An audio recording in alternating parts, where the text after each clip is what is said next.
আসসালামু আলাইকুম রহমতুল্লাহি ওবারাকাত। প্রিয় ভাই ও বন্ধুরা, কেমন আছেন? আশা করি সবাই ভালো আছেন। দেশ ও প্রবাস থেকে যারাই এই মুহূর্তে ভিডিওটি দেখতেছেন, আমার পক্ষ থেকে রইল আপনাদের জন্য আন্তরিক মোবারকবাদ।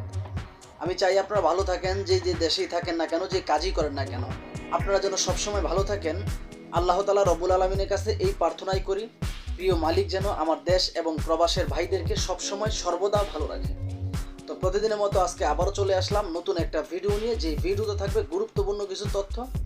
আশা করি ধৈর্য সহকারে পুরো ভিডিওটি দেখে আপনার মূল্যবান মতামত ভিডিওর কমেন্ট বক্সে লিখে যাবেন, এবং কি আমি আপনাদেরকে চোখে আঙুল দিয়ে দেখিয়ে দিব যে আসলে প্রতিবেদনের নামে মেয়েরা কিভাবে ডিজিটাল ভিক্ষা করে। এবং একটা মানুষ, তাকে আমি খুব ভালো জানতাম এবং সে হয়তো অতীতে মিডিয়াতে কাজ করছে, সেই মানুষটা এখন কিভাবে এই সমস্ত দালালির ব্যবসা শুরু করছে। আজকে যাকে নিয়ে ভিডিও করব তার নামটা হচ্ছে রাজু খান। হয়তো আপনারা অধিক মানুষের তাকে চিনতে পারেন। আমার একটা আনুমানিক ধারণা, যারা এই সমস্ত প্রতিবেদন নামের যে ডিজিটাল ভিক্ষা, সেই ডিজিটাল ভিক্ষার সাথে আপনারা যারাই জড়িত বা এই সমস্ত ভিডিও যেই সমস্ত মানুষগুলো দেখেন, আমি মনে করি আপনারা রাজু খান বলতে কাউকে চিনবেন। এই রাজু খান যেই মেয়েটাকে নিয়ে প্রতিবেদন করলো, সেই মেয়েটা নাকি লন্ডনে থাকে এবং সে ছুটিতে আসছে। এখন কেউ যদি এই মেয়েটাকে বিয়ে করে, তাহলে এই মেয়েটা তার স্বামীকে লন্ডন নিয়ে যাবে। যখন সে লন্ডনে চলে যাবে, তখন যাওয়ার সময় তার হাজব্যান্ডকে নিয়ে যাবে। এই কথাগুলো কতটুকু আসলে যুক্তিযুক্ত? আর এই মেয়েটার চেহারা দেখে আমার মনে হয় না যে আসলে ও লন্ডনে থাকে। আমার মনে হয় ও ফুটপাতে কাগজ ঠকায়। এই মেয়েটার চেহারা দেখে আমার মনে হলো, কেননা একটা মেয়ে যখন আপনার বহির্বিশ্বে থাকবে বা আপনার বাংলাদেশের বাইরে থাকবে, তখন তার স্ট্যাটাস এবং তার চলাফেরা, কথার আচার আচরণ এক এক রকম থাকবে। আমাদের বাংলাদেশে যে আমরা যেভাবে স্বাভাবিকভাবে কথা বলি, ওইভাবে মেয়েটার কথা আসবে না। সে আরেকটু স্টান এবং কি আরেকটু হ্যান্ডসাম এবং কি আরেকটু ফেমাসভাবে কথা বলবে। তো আপনারা একটু ভিডিওটা লক্ষ্য করেন, আসলে রাজু খান যে মেয়েটার ভিডিওটা করলো, সেই ভিডিওটা আসলে কতটুকু যুক্তিযুক্ত, আপনারা ভিডিওটা একটু খেয়াল করেন। আমি লন্ডনে থাকি, যে আমার বিয়ে করবে তাহলে উনি লন্ডনে যাইতে চাইলে নিয়ে যাবে। আপনি কোথায় থাকেন? লন্ডন লন্ডনে থাকেন। যে আপনাকে বিয়ে শাদী করবে, যাইতে চাইলে নিয়ে যাবে। 69 বলেন তো নাম্বারটা। 01973869। আসসালামু আলাইকুম আপু, কেমন আছেন? ওয়ালাইকুম আসসালাম, ভালো আছি। দেখেন তো রাজু খান যে ভিডিওটা করলো, সেই ভিডিওতে আপনার মেয়েটার মূল্যবান মতামত আমি আপনাদের সাথে শেয়ার করলাম। আপনারা আপনাদের বিবেককে প্রশ্ন করেন যে একটা মেয়ে যদি লন্ডনে থাকে, তার আসলে স্ট্যাটাস কেমন হবে এবং তার পোশাক আশাক কেমন হবে, তার কথাবার্তা কেমন হবে, সে কতটুকু স্মার্ট হবে। আপনাদের কাছে আমি প্রশ্ন করলাম, আপনাদের প্রশ্নের উত্তরটা আমার ভিডিওর কমেন্ট বক্সে লিখে যাবেন। তো এই যে রাজু খান, ও কিন্তু মূলত মিডিয়াতে কাজ করতো, গান করতো। বিশেষভাবে আমি ওকে ভালো মনে করতাম। কোনো একটা সময় কয়েকটা মানুষের মুখে আমি শুনছিলাম যে আসলে ওনাকে ভালো ভালো ভিডিও বানায়, ভালো ভালো কথা বলে, এবং মেয়েদের যে সমস্ত মেয়েগুলো এই ভিডিও নামে, প্রতিবেদন নামে ডিজিটাল ভিক্ষার সাথে জড়িত, ওদের বিরুদ্ধে ভিডিও বানায়। তো আমিও মনে করতাম যে আসলে রাজু খান না হয়তো ভালো একজন মানুষ, তাকে আমি মন থেকে ভালোবাসতাম।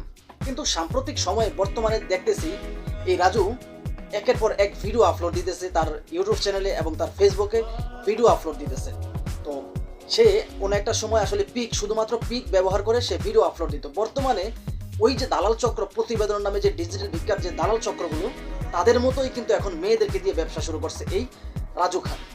তো আপনারা এই রাজু খান থেকে একটু দূরে থাকবেন, কারণ আমার ইউটিউব চ্যানেলে আমার বিভিন্ন ভিডিওতে অনেক মানুষ বলে যে রাজু খান নামে একটা দালাল নাকি প্রবাসীদের টাকা মেরে দিছে, যে প্রবাসীদের কাছ থেকে আপনার 2000, 5000, 10,000 টাকা নিয়ে তার সাথে আর কথা বলে না বা তাদের নাম্বারটা ব্লক করে দেয়। এরকম কথা আমি আরো অনেক কথা শুনলাম, কিন্তু আসলে আমি বিশ্বাস করি নাই যে আসলে রাজু এতটুকু নিচে নামতে পারে। যখন ওর ভিডিওগুলো আমি দেখলাম, তখনই বুঝতে পারলাম যে আসলে হয়তো বাস্তব কথা। কেননা এই রাজু খান কোনো একটা সময় ভালো কাজ করতো, এটা বাস্তব কথা, অস্বীকার করার মতো কিছু না। কিন্তু বর্তমান সময়ে ও যে কাজগুলো করতেছে, সেই কাজগুলো এক নম্বরে আপনার দালালির কাজ। কেননা মেয়ে ব্যবসা কোনো ভালো মানুষ করতে পারে না, মেয়েদেরকে দিয়ে ব্যবসা কোনো ভালো মানুষ করতে পারে না। একমাত্র যে সমস্ত মানুষগুলো দুশ্চরিত্র, পাটপার, চিটার, বারোবাদারি, তারাই এই সমস্ত কাজগুলো করতে পারে। প্রতিবেদন নামে ডিজিটাল ভিক্ষা, এই ডিজিটাল ভিক্ষা করে বহু প্রবাসীকে দেউলিয়া করে দেওয়া হয়েছে।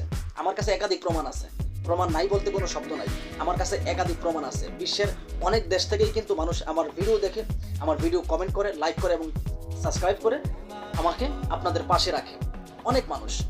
তো আমি শুধুমাত্র একজনের সাথে যে কথা বলি বিষয়টা কিন্তু এরকম না, আমি অনেক মানুষের সাথে কথা বলি, অনেক মানুষ আমাকে আমার ফেসবুক মেসেঞ্জারে ফোন দেয় এবং কি আমার ইমোতে ফোন দেয়, আমার হোয়াটসঅ্যাপ নাম্বারে আমার সাথে যোগাযোগ করে।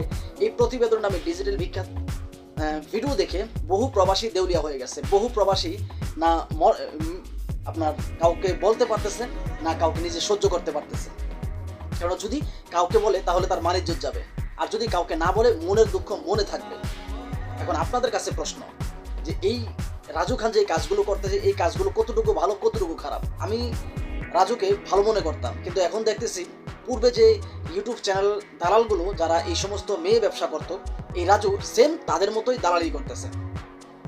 তো আমি যতটুকু মনে করি মিডিয়াতে কাজ করে যে মানুষগুলো 100% থেকে আপনার 95% মানুষে হচ্ছে বদ চরিত্র, কখনোই ভালো না। বাকি যে 5% তারা ভালো থাকে। এবং আপনারা হয়তো জানেন না যে আসলে এই রাজু খান এই আগে মিডিয়াতে কাজ করছে, এখন সে দালালি করতেছে। আমিও কিন্তু কোনো একটা সময় মিডিয়াতে কাজ করছি এবং ইউটিউব চ্যানেলে আমার অভিনীত 2টা গান আছে এবং আমার একক যে গানগুলো সেটা স্টুডিওতে রেকর্ডিং হয়ে পড়ে আছে। আমি এগুলোর আসলে রিলিজ করি না, আমার ভালো লাগে না, রিলিজ করি না। কারণ আমি মিডিয়াতে কাজ করাকালীন আমি বহু মানুষ দেখছি চিরিংবাজ বাটপার, এই জন্য এই মিডিয়া জগৎ থেকে আমি দূরে চলে আসছি, বহু দূরে, যা আমাকে চাইলেও তারা নিতে পারবে না। তো আপনারা যদি আমার এই ভিডিওগুলো যেহেতু আপনারা দেখেন, আপনাদের কাছে একটা উদ্দেশ্য নিয়ে আমার এই ভিডিওটা আপলোড দেওয়া, আপনারা রাজু খান থেকে যথেষ্ট পরিমাণ দূরে থাকবেন। ও কিন্তু একটা সময় ভালো ছিল, এখন সে বাটপারি শুরু করছে। এবং সে যখন দেখলো যে আসলে মেয়েদেরকে দিয়ে ভিডিও করলে ভিডিওতে ভিউজ হয় ভালো, এবং বহু প্রবাসী এই ভিডিও দেখে তাকে ফোন দেয় এবং টাকা অফার করে এই মেয়েটাকে আমি বিয়ে করতে চাই, তখন ভাবলো যে আসলে মিডিয়াতে কাজ করে কত টাকা পাওয়া যায়। একদিক দিয়ে আপনার ভিডিও বানিয়ে আপনার যেমন ডলার ইনকাম হয়, তেমনি প্রবাসীদের কাছ থেকে মোটা অঙ্কের টাকা ধান্দা করা যায়। আর এই সমস্ত দালালগুলোর জন্যই আমাদের দেশের আজকে এই অবস্থা, দেশের যুব সমাজের এই অবস্থা।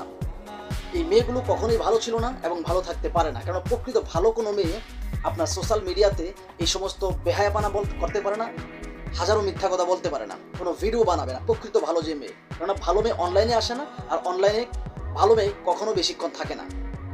তারা যদিও আসে সাময়িক সময়ের জন্য আসে, সময় শেষ ওরা চলে যায়। এই কথাটা আপনারা মনে রাখবেন, ঠিক আছে? তো আপনাদের কাছে একটাই অনুরোধ থাকবে, এই সমস্ত প্রতিবেদন নামে যতগুলো ডিজিটাল ভিক্ষা আছে এগুলো থেকে দূরে থাকবেন। এবং আপনারা যদি কেউ ওদের বিরুদ্ধে মামলা করতে চান, মামলা করতে পারেন। আমি আপনাদেরকে যথেষ্ট পরিমাণ হেল্প করব, আমার জায়গা থেকে যতটুকু আমার ক্ষমতা আছে।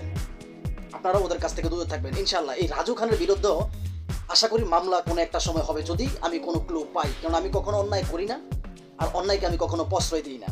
যারা অন্যায় করবে, প্রবাসীদেরকে নিয়ে আসলে বিয়ের নামে রমরমা ব্যবসা করবে, প্রবাসীদেরকে দেউলিয়া করবে, তাদের সাথে সর্বদা সবসময় আমার জেহাদ এবং যুদ্ধ থাকবে, এখনও আছে, ভবিষ্যতেও ইনশাল্লাহ থাকবে। তো যাই হোক, এই ভিডিওটি আসলে কাউকে উদ্দেশ্য করে বানানো হয়নি, শুধুমাত্র সতর্কমূলক ভিডিও। প্লিজ কেউ খারাপ মন্তব্য করবেন না। ভিডিওটি ভালো লাগলে লাইক, কমেন্ট, শেয়ার এবং চ্যানেলটি সাবস্ক্রাইব করে আপনাদের পাশে থাকার সুযোগ দেবেন। যদিও আপনার একটা শেয়ারে আরেকটা মানুষ দেখে একটু হলেও উপকৃত হতে পারে। তো যাই হোক, ভালো থাকবেন, খোদা হাফেজ।